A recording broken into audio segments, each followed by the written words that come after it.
So the first thing that I learned this year was go with your gut. I feel like all of my mistakes that I made this year were completely made because I did not go with my first intentions, because I didn't go with what I assumed would be the best direction for me in my life.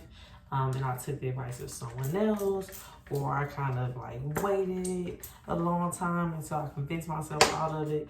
But I feel like my biggest mistakes definitely were because I did not go with my original thoughts and my gut intuition.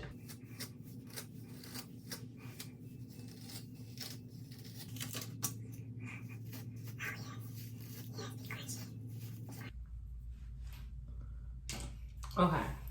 The second thing I learned this year was to prioritize my peace. So at the beginning of the year, I sold my house, quit my job, moved to the other side of town, changed my phone number, got a new iCloud.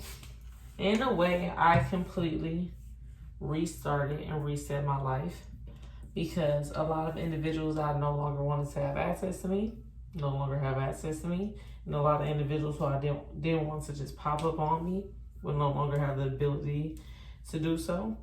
And a lot of people that I was physically close to that I didn't want to be around anymore, I'm no longer around. So that was just so refreshing. It was so important because I feel like I had to kind of continue on my healing journey. So if y'all new here, I have a 2-year-old that I had September 2020.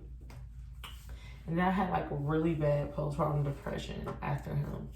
And like a tree fell on my house while I was pregnant. And it was COVID, of course, and lockdown, isolation with all that BS. And I feel like it was just so much I still needed to work through this year. So it was very important that I, took a big step away from everything so that I can nail down and focus and not entertain things that were not giving me peace. It's a lot of family members that I will not communicate with very frequently because I know that they don't give me peace. It's some friends that I've just removed myself from. I've stopped following people on social media. I've stopped following pages that don't make me feel good. I've just been prioritizing my peace because I realized the better of a mental state I'm in, the better other things go for me. Like a lot of times, when I go through like a bad phase of like a little depression or something, if I was in a good mindset before that happened, like a really good one, a really healthy one, I had like a routine going and was doing everything I needed to be doing, it doesn't last as long. So that's why I just want to just take care of me and my mental health, and also teach my kids to do the same. And like I said, just prioritize our peace because it's important. Yeah, and it just flows into everything else.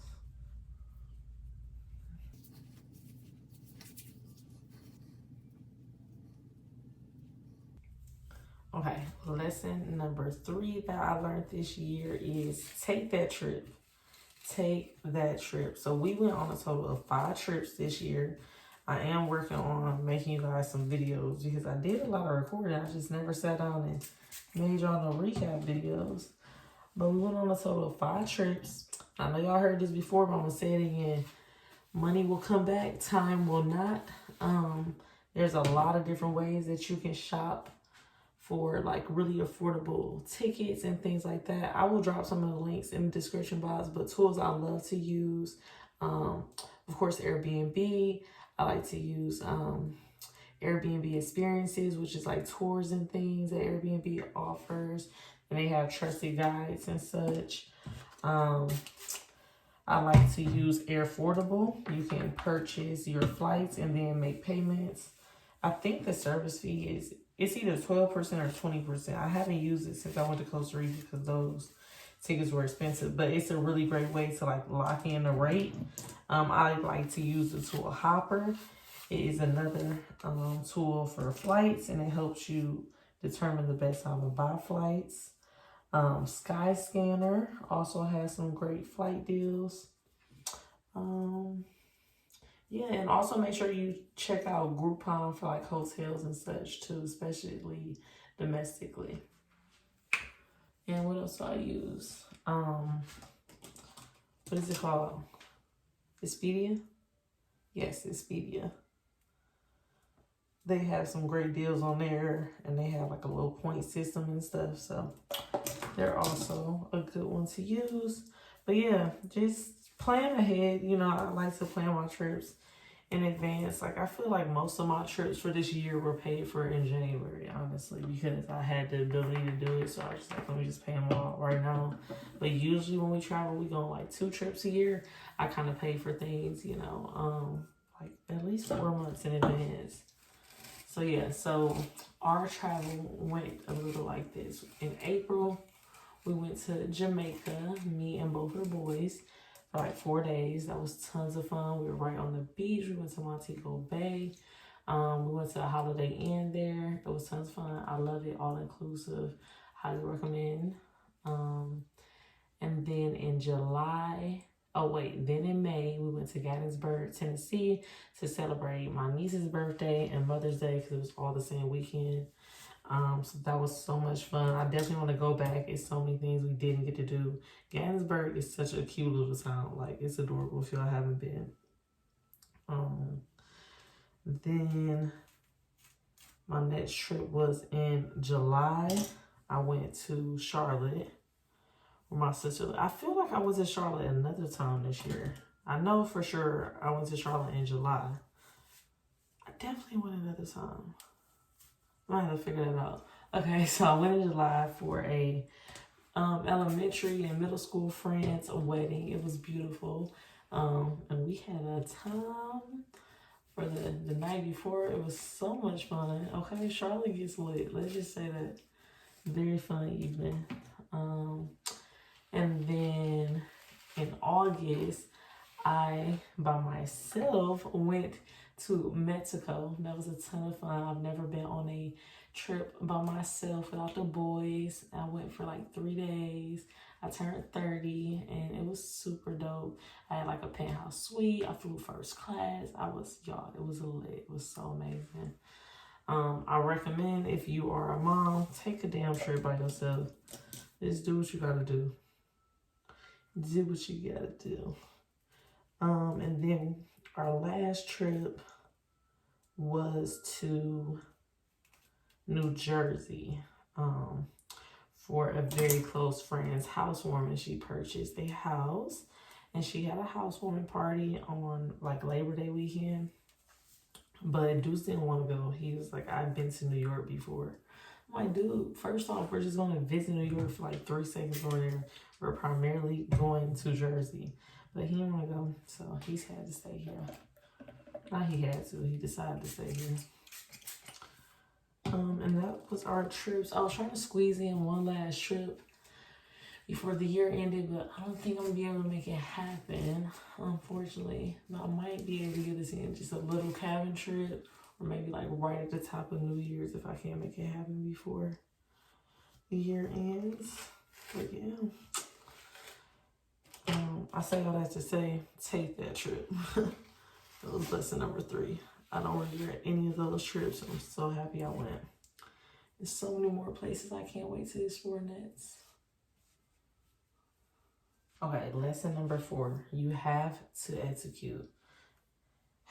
That's the lesson, y'all. I have definitely slacked up on executing on some things that I had made goals on, and I unfortunately did not reach those goals because I did not execute like I needed to.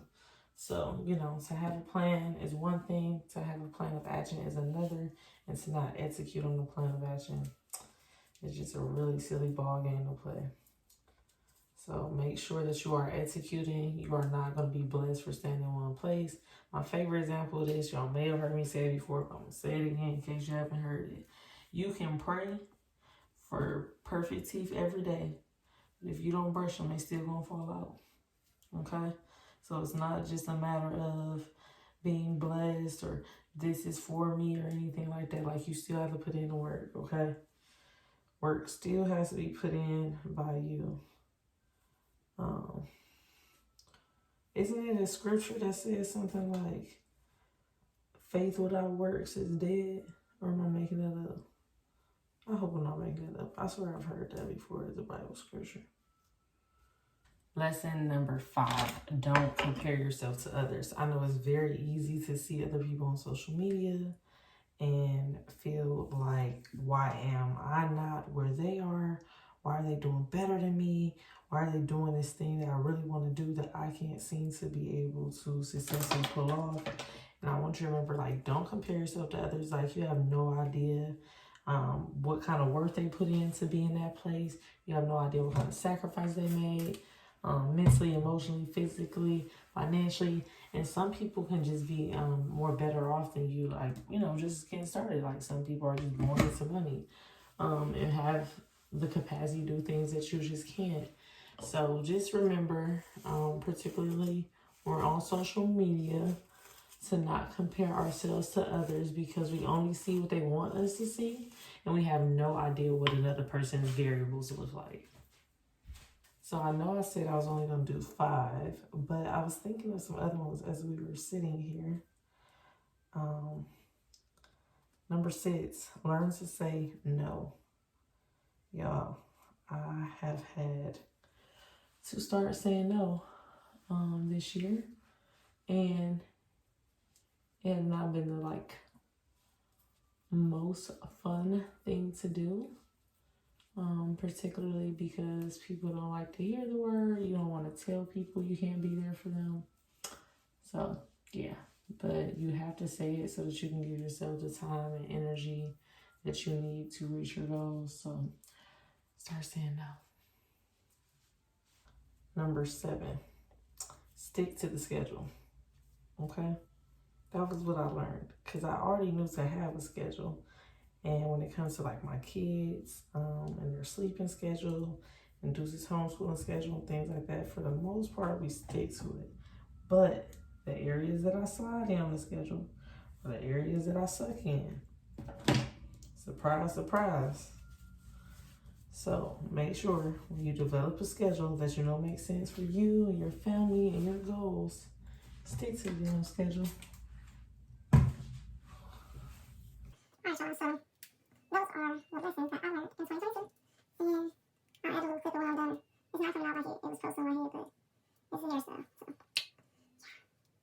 And also, here's our final hair. And then I'm going to take these twists out tomorrow and have some puffs, but I think I hear my mom.